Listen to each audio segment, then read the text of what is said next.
Hello दोस्तों, आप सभी को गुलाब जामुन जैसी मीठी मीठी नमस्कार। और उसी के साथ आप लोगों का स्वागत है आईपीओ के लव ट्रायंगल शो में।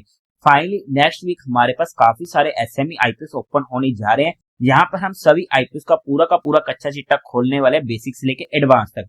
तो आज की इस रिव्यू वीडियो में हम जिस कंपनी को स्टडी करने वाले हैं वो होने वाली चामुंडा इलेक्ट्रिकल्स लिमिटेड। अगर मैं स्टार्टिंग में इसमें अपने पर्सनल डिसीजन की बात करूं तो मार्केट के मूड माहौल को ध्यान में रखते हुए और किस तरीके से हमें रिसेंटली सभी आईपीओ की लिस्टिंग पर इफेक्ट देखने को मिल रहा है, तो उस वजह से आज के दिन मेरा कोई भी फाइनल डिसीजन नहीं है। बट किस तरीके से रहेंगे सारे के सारे एक्सटर्नल फैक्टर, उसके बेस पर जो भी मेरा फाइनल डिसीजन बनेगा वो मैं आप लोगों को अपडेट कर दूंगा टेलीग्राम चैनल पर। लिंक आपको डिस्क्रिप्शन में मिल जाएगा। हाँ, बट एक ऐसा IPO on the face of today देखने को मिल रहा है जिसे मैं आज के दिन इग्नोर नहीं करने वाला हूँ। बट फिर भी आप लोग एक बार इस वीडियो को देख लीजिएगा, समझ लीजिएगा, फिर अपने रिस्क रिवॉर्ड रेशियो और माइंडसेट के अकॉर्डिंग अपने फाइनेंशियल एडवाइजर से कंसल्ट करके कोई फाइनल एक्शन बनाइएगा। उसी के साथ साथ आप लोगों को म्यूचुअल फंड में या इंश्योरेंस सेगमेंट में किसी भी तरीके कोई भी हेल्पलाइन की जरूरत है, या आप लोग चाहते हैं कि being a mutual fund distributor हम आपका पैसा मैनेज करने में आपकी हेल्प करें, चाहे वो SIP हो, STP हो, SWP हो, बूस्टर STP हो या लमसम अमाउंट हो, तो आपको डिस्क्रिप्शन में मेरा फोन नंबर मिल जाएगा, आप मुझसे कांटेक्ट कर सकते हैं। और अगर आप लोग हमारे थ्रू अपनी SIP वगैरह खुलवाते हैं तो आपको एक प्राइवेट व्हाट्सएप ग्रुप में ऐड कर दिया जाएगा, जहां पर आप लोगों के साथ आईपीओ के रिलेटेड एडिशनल इन्फॉर्मेशन भी शेयर की जाती है। अब अगर हम कंपनी की बेसिक डिटेल की बात करते हैं तो 2013 में ये कंपनी इनकॉर्पोरेट हुई थी। काम की बात करते हैं तो ये स्पेशलाइज्ड होने वाली है in operating and maintaining up to 66 kV substation, testing and commissioning for up to 220 kV substation and 1.5 megawatt solar power generation. Company की सर्विसेज में इंक्लूड हो जाते हैं erecting EHV class equipment, structures, earthing, control cable work and other associated task for up to 220 kV D class substation. अगर आप electrical department से या आपकी ब्रांच इलेक्ट्रॉनिक्स वगैरह है तो आपको ये चीजें ज्यादा क्लियर हो जाएंगी। कंपनी के पास more than 600 engineer, supervisor and other supporting staff की टीम होने वाली है। और कंपनी के बिजनेस की बात करते हैं तो वहां पर मेनली 3 बिजनेस आ जाते हैं, जिसमें पहला operation, maintenance, testing, commissioning of electrical substation, second setup of solar power generation park, and third installation and commissioning of electrical equipment designed to operate at voltage typically up to 220 kV। As on December 31st 2024 company के पास 637 full time employees होने वाले हैं।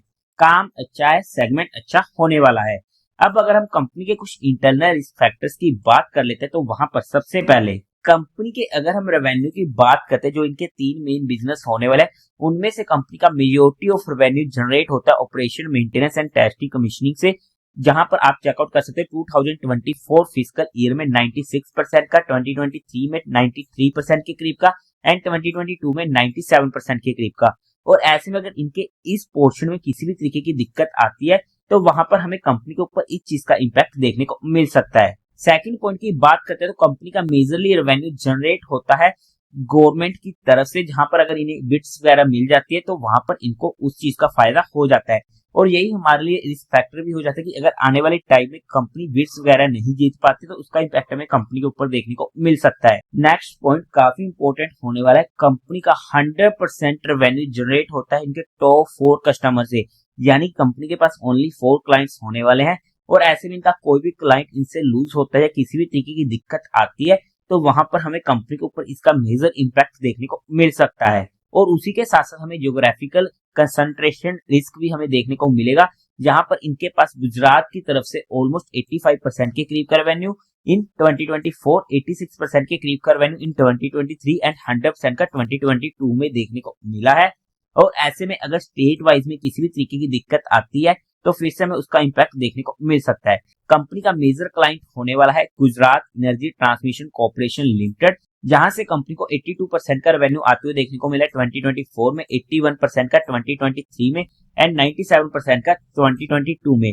और ऐसे में सबसे major दिक्कत वाला पॉइंट, अगर इस क्लाइंट के साथ कंपनी की किसी भी तरीके की तू मैं होती है तो उसका तो हमें मेजर इम्पैक्ट कंपनी के ऊपर देखने को मिलेगा। हालांकि जो भी हम इंटरनल रिस्क फैक्टर्स की बात करते हैं ये जरूरी नहीं कि ऐसा हो, बट हमें पता होना चाहिए कि अगर बाय चांस कंपनी में किसी भी तरीके की ऐसी कोई दिक्कत आती है तो इन फ्यूचर चाहे इसकी पॉसिबिलिटी काफी ज्यादा कम होती है, बट फिर भी अगर by chance alpha beta gamma event की वजह से ऐसा कुछ हमें देखने को मिलता है तो ऐसे में आने वाले टाइम में कंपनी के ऊपर उसका क्या इम्पैक्ट पड़ सकता है, तो ये इसीलिए हमारे पास रिस्क फैक्टर हो जाते हैं जिसे हम as a long term period study करने की कोशिश करते हैं। कंपनी का रजिस्टर्ड ऑफिस, ब्रांच ऑफिस इनका खुद का नहीं होने वाला है, लीज बेसिस पर लिया गया है। कंपनी के ऊपर हमें आउटस्टैंडिंग लीगल प्रोसीडिंग्स वगैरह देखने को मिले जिन्हें आप जहाँ पर स्टडी कर सकते हैं।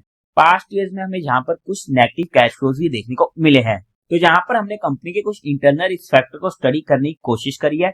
अब अगर हम कंपनी के टेंटेटिव टाइम टेबल की बात करते हैं तो जो आईपीओ ओपन होने वाला है 4 फेब को, क्लोज होगा 6 फेब को, अलॉटमेंट 7 फेब को, रिफंड मिलने जो आपके अकाउंट में क्रेडिट हो जाएंगे शेयर इफ अलॉटेड 10 फेब को, टेंटेटिव लिस्टिंग डेट 11 फेब की होने वाली है। Face value 10 rupees per share की, प्राइस बैंड 47 से 50 रुपीज पर शेयर का होने वाला है। हमें तो अप्लाई करना है 50 रुपीज बिकॉज ये आईपीओ इजिली ओवर सब्सक्राइब होने वाला है। लॉट साइज 3000 शेयर्स का होने वाला है। टोटल इशू साइज है 14.6 करोड़ का जो पूरा का पूरा होने वाला है फ्रेश इशू। एनएससी के एसएमई पोर्टल पर ये आईपीओ लिस्ट होने वाला है।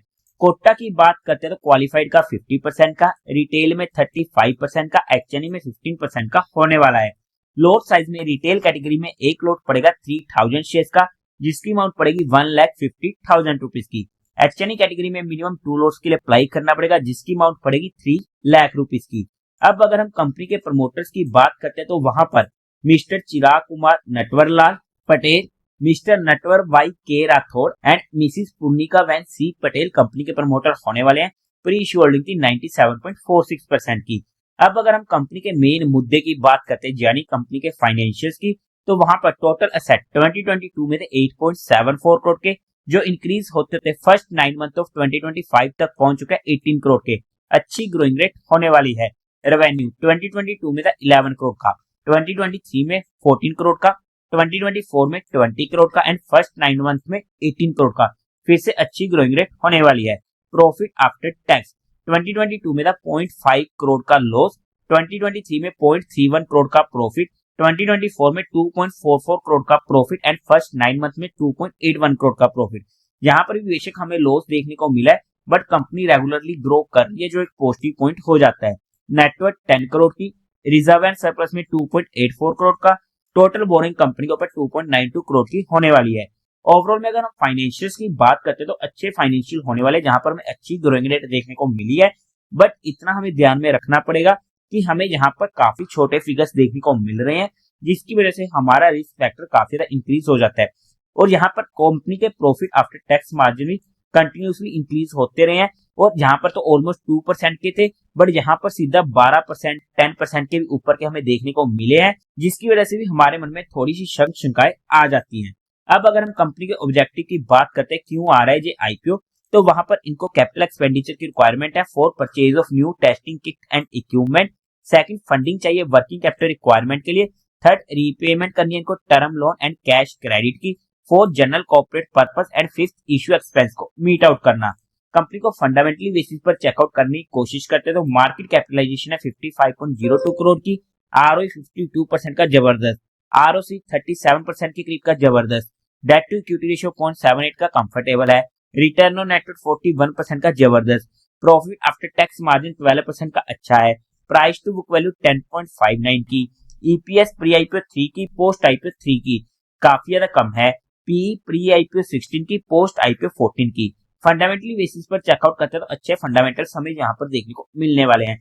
अगर हम कंपनी के पीयर कंपटीटर्स की बात करते हैं तो as per offer document company का कोई भी पीयर कंपटीटर नहीं है बट अगर हम इसके जीएमपी की बात करते हैं तो आज के टाइम पर 22% के करीब का हमें देखने को मिलने वाला है। अब अगर हम बात करते हैं कंपनी की वैल्यूएशन की based on it's recent earning, तो उसके बेस पर ना ही ये आईपीओ सस्ता आ रहा है ना ही महंगा आ रहा है, मतलब कि फुली प्राइस्ड होने वाला है। तो ऐसे में किस तरीके से रहेंगे सारे के सारे एक्सटर्नल फैक्टर, उसके बेस पर जो भी मेरा फाइनल डिसीजन बनेगा वो मैं आप लोगों को अपडेट कर दूंगा। बट हमने जहां पर कंपनी को सिर्फ education and learning perspective study किया है, किसी भी तरीके कोई भी इन्वेस्टमेंट टिप या एडवाइस नहीं है। फिर भी आप लोगों को कोई भी काम करना हो, कोई भी एक्शन लेना हो तो एक बार अपने फाइनेंशियल एडवाइजर से कंसल्ट करके कीजिएगा। तो देवी और सज्जनों, उम्मीद है आप लोगों को ये वीडियो अच्छी लगी होगी, तो इस वीडियो को लाइक कीजिएगा, शेयर कीजिएगा और साथ ही साथ चैनल को सब्सक्राइब करें। हर हर महादेव।